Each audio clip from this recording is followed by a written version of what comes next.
Hey y'all, sorry for the delay. I promise we're going to get started very shortly. Just please remain in your seats and we'll be back shortly. Thanks.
full height, or do you have a preference? No, I think the one in the center might be a little bit higher.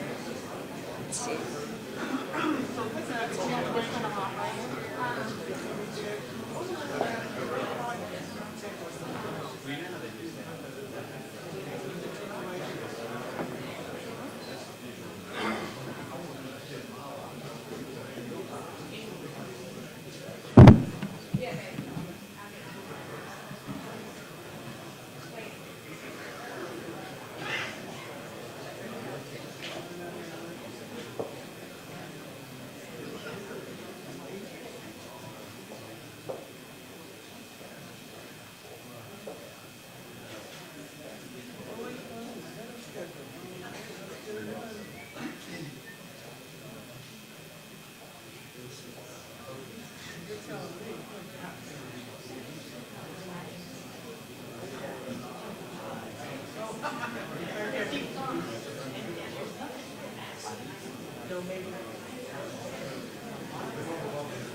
Good morning. Oh, thanks. Thank you. It's good to be back.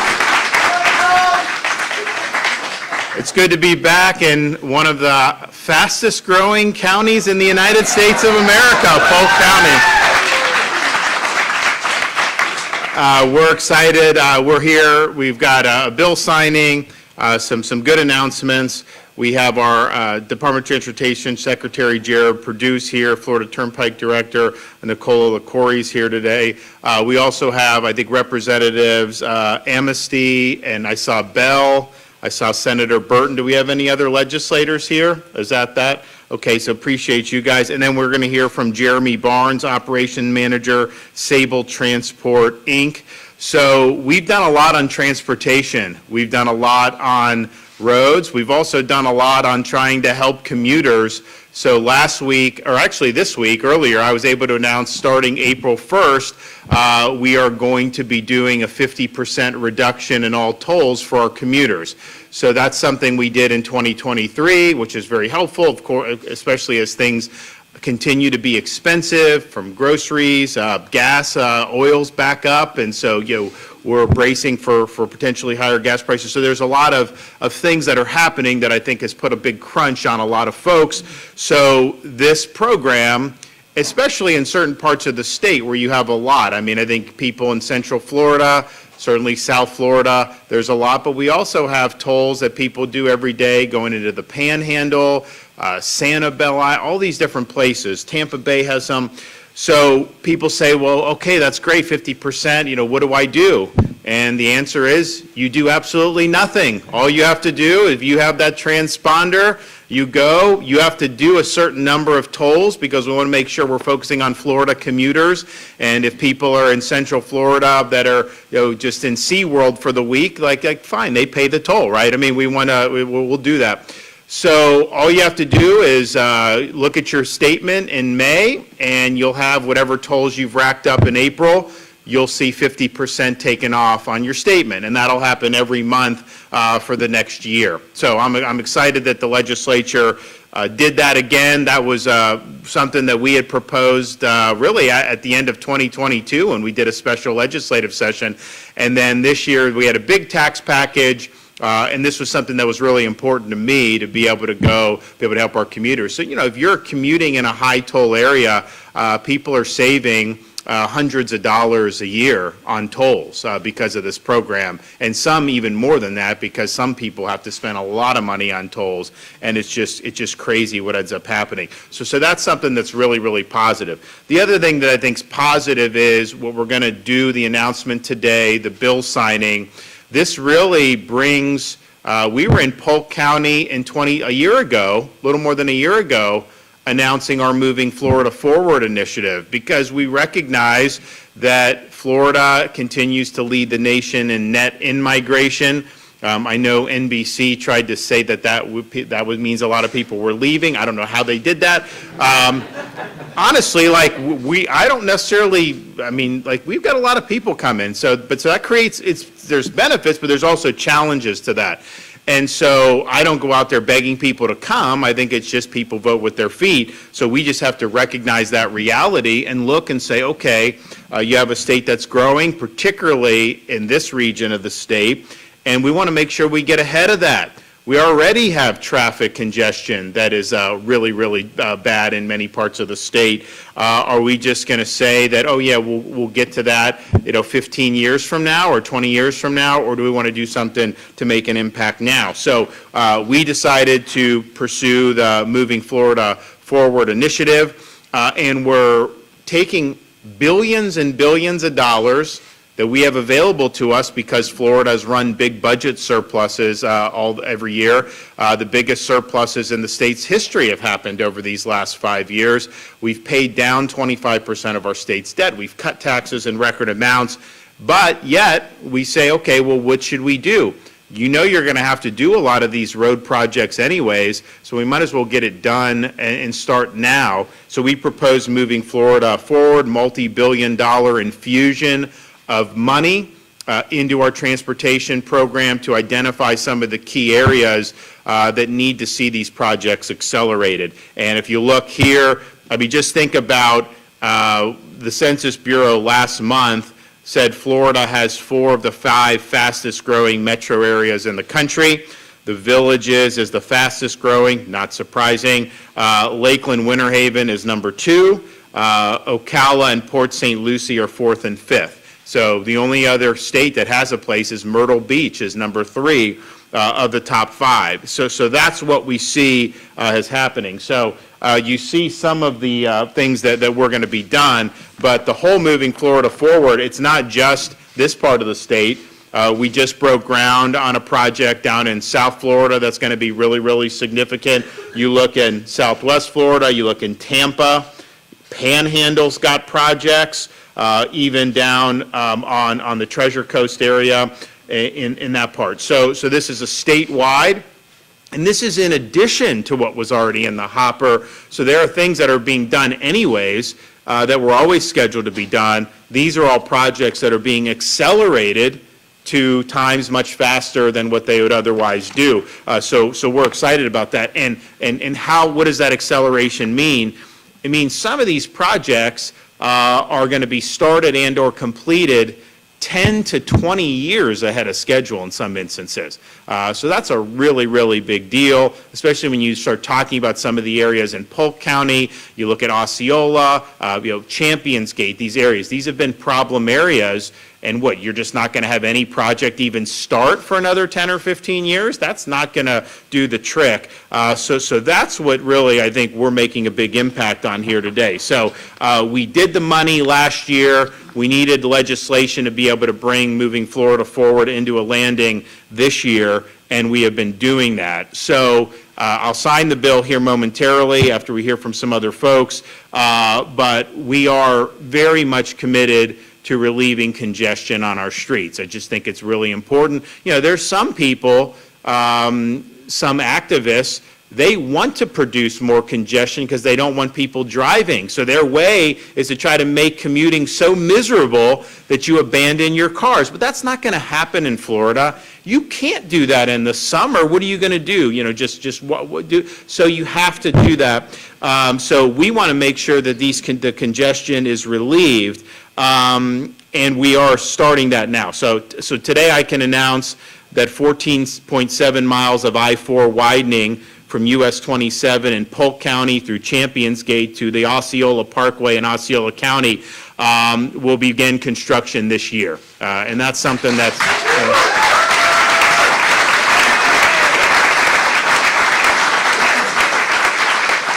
So if you think about, if you look at that, just look at the difference for what you're doing in terms of being able to have capacity on these key parts of I-4. And you'll see, I mean, there's some places in this country, maybe even in Florida, where you don't have traffic except at rush hour. And then rush hour can be really bad, but if you go at like noon or whatever, or maybe on a weekend in the middle of the afternoon, not as bad. Well, some of these I-4 spots, it doesn't matter. You could end up bumper to bumper. Odd times when there's not even commuting.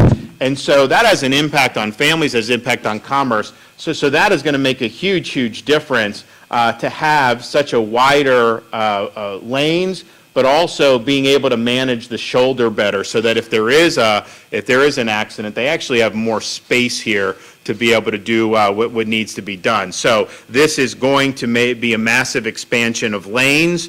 You are going to have express lanes that are going to be available as well. Widened shoulders for emergency evacuations, as I said, and then there will be interchanges that are going to be reworked to reduce backup and queuing along various ramps. Now, prior to moving Florida forward, this project was 20 years away from getting started. And I'm here to say that that was not good enough for us, so we're happy to start this 20 years ahead of schedule, which is really, really good. So there's a lot of stuff that is going. Some of these projects kind of go together.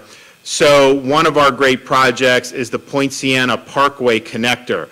Now, this had not even been funded. We got funding in the budget most recently. Projected construction date was 2034. Now, thanks to our efforts this session, FDOT stepped up to the plate and has adjusted the project schedule to get the work done as quickly as possible. They're going to split it in two phases. The 65% of the work will get started as part of the I-4 widening efforts, which is going to be very soon, later this year, and then the remainder will start once that is complete, and then they can funnel that in. But if you look at, for those of you who've been in this area, that's a bottleneck. So you're going to have this connector is going to make all that run much smoother. This is going to make a big, big difference. It's going to be easier to get around this area as a result of doing that. So we're excited about that project, and that's something that I know a lot of people here in the community have worked very, very hard. So this is really, really good stuff. And think about it. You have some states that are running massive deficits.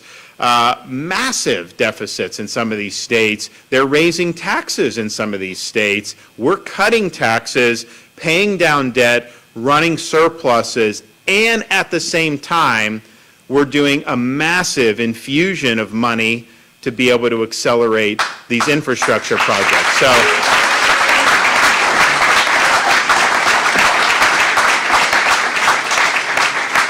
now, part of this, the reason we want to do it is we don't think waiting in traffic is good for people, particularly people that have families. They want to get back and do that.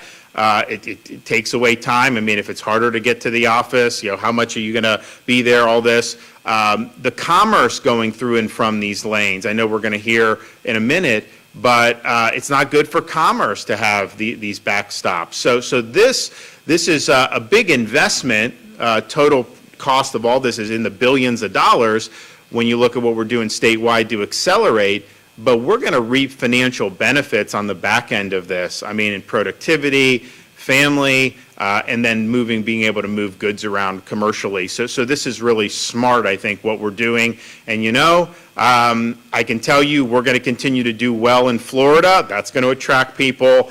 And even though I don't have control over what they're doing in other states, my sense is some of the states that have done a lot of stupid things are going to keep doing a lot of stupid things, and that means more people will try to escape here. So we got to be ready for that, and this is what we're doing. So the bill I'm going to sign today is House Bill 1301. It provides what we need to bring moving Florida forward and for a landing, but what it also does is it codifies what is the goal of our transportation system. Here, it's to reduce congestion, support supply chain, promote quality of life, and to make sure that your money is spent wisely and efficiently. That is different from what the federal government is doing under the Biden administration. I mean, they really view the transportation department and these projects as a tool for them to advance ideology. And that just does not work. They've talked about roads being racist. I don't know how they get that, but they say that. They talk about things like this. That's not what this is about. And of course, they do have an agenda to not have people in their cars. We don't want to do that. Now, there are potentially local governments throughout Florida who may share that vision, particularly being anti-commuter and even wanting to close lanes so that people are so miserable that they just abandon commuting altogether. This bill institutes comprehensive public meeting and voting requirements on local and regional planning and transit agencies. So it is going to prevent localities from agenda-motivated lane reductions to force people out of their cars. And I think that is important policy for the state to get behind. We're also not going to reward any transportation agencies that violate some of the protections we have in Florida that have been enacted now against medical authoritarianism, such as mask mandates. Like you had to wear a mask to be on these buses because of what the federal government was doing. Back when this was like no one else was doing it anywhere, but yet if you were on that, you had to do it. Now, we sued and won in court on the aviation mandate, mask mandate, but they still had it on this. And so we want to make sure that people can travel in ways that are good for them and good for their families. We also want public transit providers to be held accountable for overhead, for administrative costs, making sure that they're not doing this window tinting on the buses so that people can't look in and see that nobody's on the buses and the ridership is very low. That's a trick. We're not doing it. And we are not allowing any state funding to go to any of these public transit authorities to put this wrap around the buses to try to promote an ideological agenda. You want to promote DEI, you are not doing it with Florida taxpayer dollars. And so this is really, I think, important. I think it's going to be good. And we're under budget and we're ahead of schedule on this. We have funded the things that we've needed to fund. Now, I hope we don't have inflation continue infinitum, because that's made a lot of our projects we've done over the last 3 years more expensive than they otherwise would be, because it's more expensive to build things, whether that's roads, whether that's what homeowners are facing. That's just the reality. So hopefully that gets in working order across the United States of America. But I'm excited to be here for this. I think that this is something, there's a lot of states. I mean, how long does it take some of these other states to do some of this stuff? So we are moving forward. We're going to make sure that we're putting our money where our mouth is, and we do believe that we want to get this done as quickly as humanly possible. So you see this, you see some of the stuff in moving I-4 forward. You see what the lanes are going to do. You see Point Siena there. I mean, that's going to make a big, big difference. I mean, there's a lot of traffic in that area, so I'm really excited about that. And again, that's just one insert of a whole state where this program is really moving forward in a really, really positive way. So way ahead of schedule, and there'll be some of these projects that end up being completed before they were originally scheduled to even start.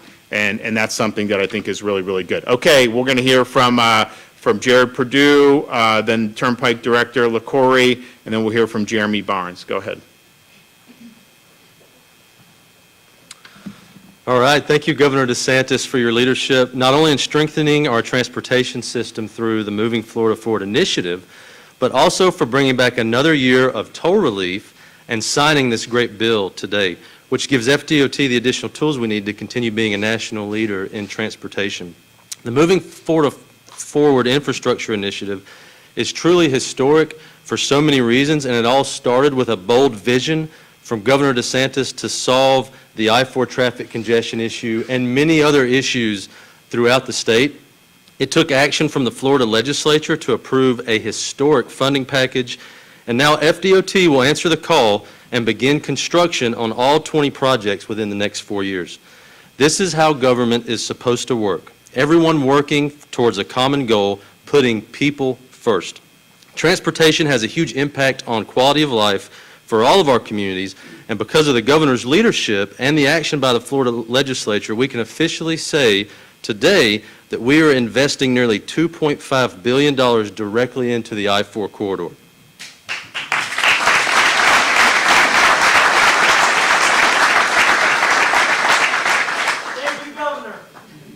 As you heard from the governor, this initiative is launching a complete revamp of the I-4 that so many of you have known for years, that we've all been stuck in traffic, and probably the governor himself has been stuck in that parking lot. It includes a whole new option, which you heard from the governor on, with the Poinciana connector. State Road 429, I-4, and the Poinciana Parkway will now be fully connected, providing a new option for commuters. This would not have been possible without the additional investment from this session of nearly $1 billion to finish out funding for the Moving Florida Forward initiative. Construction will begin soon on the first segment, and it's important to highlight that the size, scope, and complexity of the work on I-4 is truly historic, which is why we have established a new team of FDOT experts exclusively dedicated to delivering this infrastructure over the next several years. I'm also thankful to the legislature, especially our bill sponsors, Representative Shane Abbott and Senator Nick DeSigley, for continuing to prioritize transportation policy. The bill being signed today enacts key policy changes for the department. Most notably, the bill includes a focus on Florida's supply chain, which directs $15 million towards Florida's intermodal logistics centers, provides the final bonding authority and financing tools to make all 20 Moving Florida Forward projects a reality, and ensures that transportation entities funded with state resources are compliant with COVID mandate protections that are now signed into law. In Florida, we will continue to fight for Floridians' freedoms and keep transportation from being politicized. While the Biden administration continues to prioritize political ideologies over moving people and goods, I'm grateful we have a governor and a legislature who are focused on delivering actual infrastructure that improves Floridians' quality of life. Having this support from our state's leadership is exactly why I recently testified in front of Congress and why Florida joined a lawsuit that challenged USDOT's overreach with their greenhouse gas rule. This rule would have forced FDOT and local partners to monitor, track, and report tailpipe emissions in Florida. I'm happy to share that Florida and the 21 other states came out victorious, and the courts agreed that this was clear overreach of authority by USDOT, and the rule has been vacated.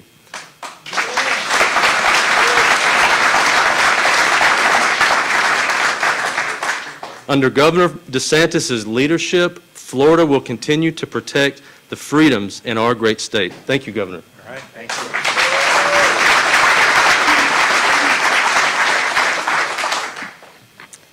Thank you, Governor DeSantis, for the opportunity to be here today to highlight so many important infrastructure announcements. As the Executive Director for FDOT's Turnpike Enterprise, it's encouraging to know that we have a leader like Governor DeSantis who champions investments in our transportation infrastructure and prioritizes the people that we serve every day. Florida's Turnpike Enterprise takes great pride in the customer service that we provide to Florida's communities, and our team is excited to deliver another year of toll relief to our customers. The Toll Relief Program provides commuters with at least 35 toll transactions a 50% toll credit on their account. As the governor mentioned, you don't have to do anything other than use your transponder. These frequent users of toll systems around the state will automatically receive the account credit to their SunPass or other Florida-based toll account. Last year, under this program, over 1.2 million users received this benefit, many right here in Central Florida. And this year, with all of the people moving to this area, we hope to see some new SunPass users take advantage of the program. The Governor and Secretary Perdue are not only focused on saving our families money, but also on alleviating congestion, both of which are impactful to our quality of life. These Moving Florida Forward projects along the I-4 corridor are highly anticipated by our communities, and the funding received this session to officially move the Poinciana Connector forward will be a significant addition to the robust transportation network here in Central Florida. Thank you, Governor DeSantis. Thank you, Secretary Perdue, and thank you to the Florida Legislature for trusting in FDOT and Florida's Turnpike Enterprise to be part of giving back to Florida's communities and moving our state forward. I'd also be remiss if I didn't give a big thanks to our team at Florida's Turnpike Enterprise, who did an amazing job implementing last year's successful toll relief program, and it is our great pride to be able to continue that program this year. Thank you. Okay.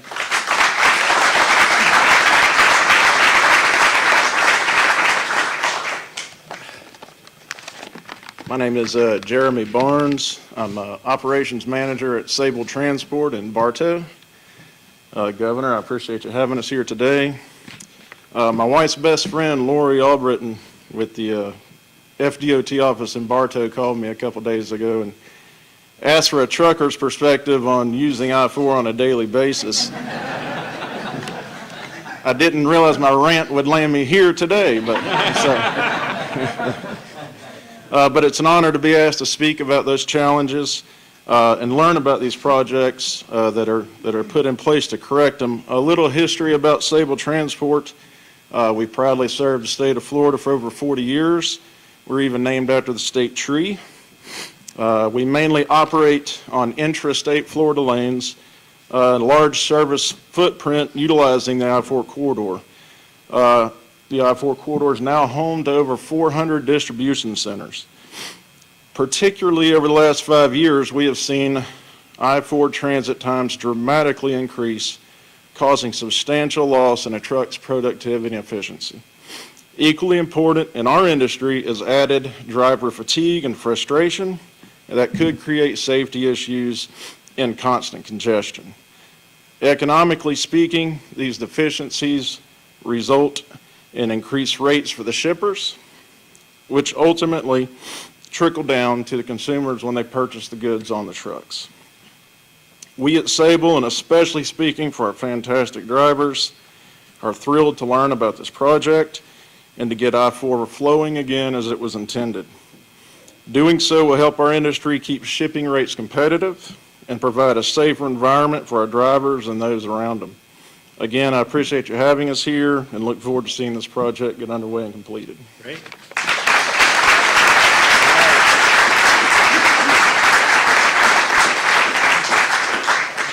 Well, Jay Collins is here. Did you just get here? Okay, yeah, Senator Collins. So we're going to, so anyone that wants to come up for this, we'll make it official right here.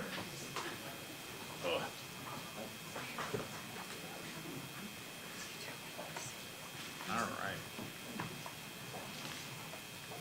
right. Today, the 3rd? 3rd of April? Yes. I think so. Okay.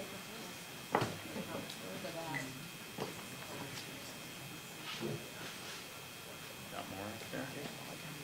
All right. All right, so. 3rd day.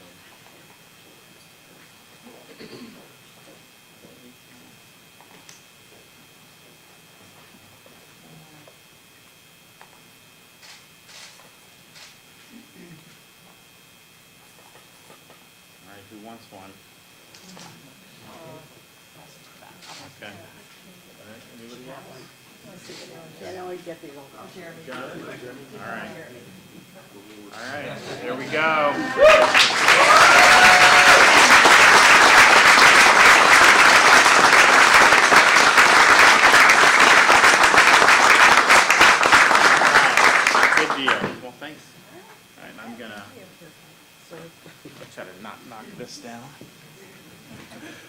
Well, thanks, everybody. We're excited to be able to make great progress and really continue to get things done. And this is really across the board. If you've looked, we're doing stuff on transportation, toll relief, accelerating these projects, doing it right. If you look at what we've done on, we recently signed legislation on a variety of other key topics. The squatters issue, where people are taking over homes, done in the state of Florida. We took care of that. We're going to be signing in to law a bunch of bills to continue to make Florida safe from crime, whether it's retail theft, all these others.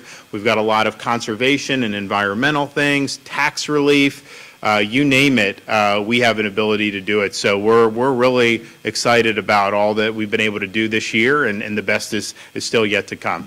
Sir, anybody? Yeah. In regards to the CHND parole program, the White House says that the program is not covert and is publicly displayed on its website. So can you expand on some of the comments you made about being a covert? First of all, it's an illegal program. They're bringing people in who don't have a right to be in this country from foreign countries. And what we've seen...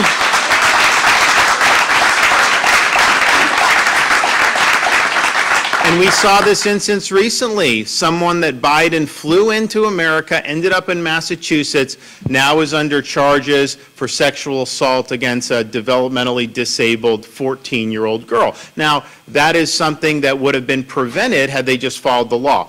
We've been after them on this parole for a long time. We've actually won in court, and it's our hope that we're going to be able to get that shut down. Now, it is secret because they're not telling anybody. They don't tell us anytime somebody comes in. I know there was numbers about who's coming through Miami. What I can tell you is we can't verify that. They don't give us any information on it. We have not seen, though, large numbers in our communities all of a sudden, like you've seen in New York and Chicago and some of these other ways. And so that may be the case, that he's bringing people in under this illegal parole program, and then they're migrating to sanctuary jurisdictions. That could be happening, but I could tell you we're not a sanctuary state. We don't have sanctuary cities, and we've took action to where you're not getting a driver's license, you're not getting ID cards, so you are better off in New York or Illinois or California. So that may be what you're saying, but it's secret in the sense, yes, we know the program's going on. We're suing over it. We think it's illegal. We know it's illegal and not constitutional, but they are not coordinating with state government at all. If they throw 6 people on a commercial flight coming from a foreign country, there's no acknowledgement at all to state or local authorities. That's just the fact. And so that's why, that's a double reason about why what he's doing is very problematic. I will say also, so we have not seen large numbers released into our Florida communities, because we would see evidence of that if that were the case. We have also not seen a large uptick in vessels coming from Haiti, which we're on guard against. So we've got a lot of flotillas out there deterring that from happening, and I think it's been successful so far. I am concerned, though, that Biden can try to just simply decide he wants to fly a bunch of people from Haiti to different parts of the United States, maybe Guantanamo, maybe someplace on the continental United States. I don't think he has the authority to do that either, but we are the only state that has actually consistently won on this parole issue, and we're going to keep at it until the Constitution is respected. You and others have mentioned that drivers on I-4 between Tampa and Orlando regularly experience stoppages and extreme slowdowns. When these projects are finished, do you think there no longer will be those stoppages, or is it just a matter of keeping up with the expansion? I think it'll improve. I mean, I think when you're talking about a very populated area, one of the fastest growing parts of the entire United States, part of it is to mitigate what's happening, to make it better, but there is a component of it that just to keep your head above water if we continue to have this population growth. So I think it's a combination of both. I looked at it and said, we have all this money, we've cut all these taxes, we've paid down this debt, we've got this big surplus, and even with all the moving Florida forward, tax relief, everything, we're forecasting probably $16 billion plus in reserves. To put that in perspective, when I became governor, the forecast my first year was like $5.7 billion in reserves. So that's triple of what it was 5.5 years ago.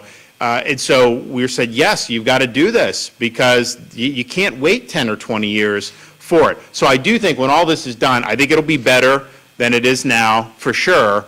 But I also think that there's going to be probably more people on the roads in 3 years and 5 years than there are now. That's just the nature of it. And it's not us begging for people to come to this state.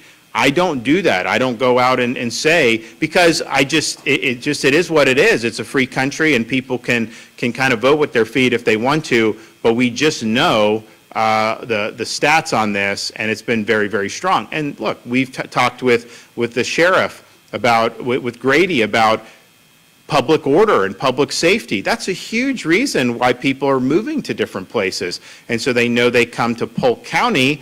And I put out on social media yesterday, because Grady did a clip about this squatter stuff, and we're now empowering the sheriffs, to get these squatters off your property. And just imagine trying to squat in Polk County. I would not want to do that and have to mess with Grady. So.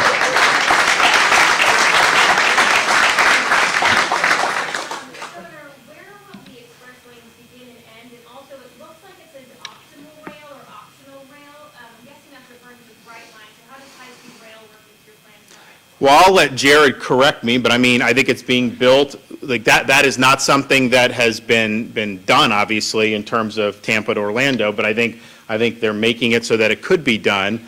And then, did you want to address the other part? Yeah, thank you, Governor. You did a great job with that. So we've basically reserved the space for rail in the future as part of planning. And then with regards to the express lanes, they're going to be throughout the entire limits of this I-4 reconstruction project. And on the train, it goes from Miami to Orlando now. It's privately funded. I mean, we are not going to be on the hook as the state with taxpayers for doing trains. You've seen what's happened in California. How is it that California, they have a train to nowhere, they've spent tens of billions of dollars for no results? We now have from Miami all the way to Orlando at basically very little cost to the state. I mean, there's different things, infrastructure, tangentially, but actual paying for operation or construction, nothing. And yet, that was probably billions of dollars, and they were able to get this going from there. So it's just a different way of doing business.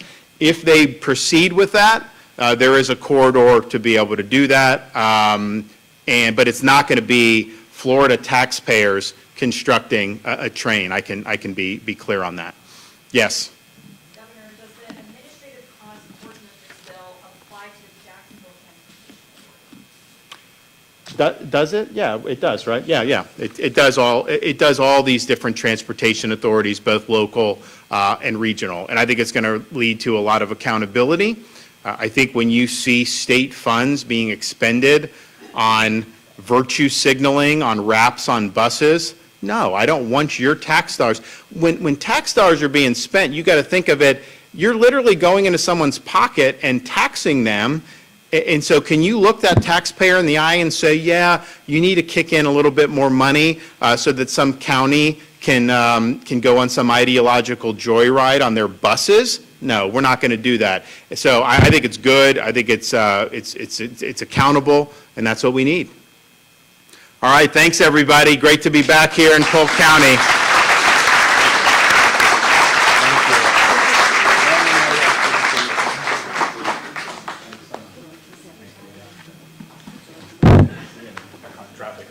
Surprise. Good job. Of course. Thanks for coming out, guys.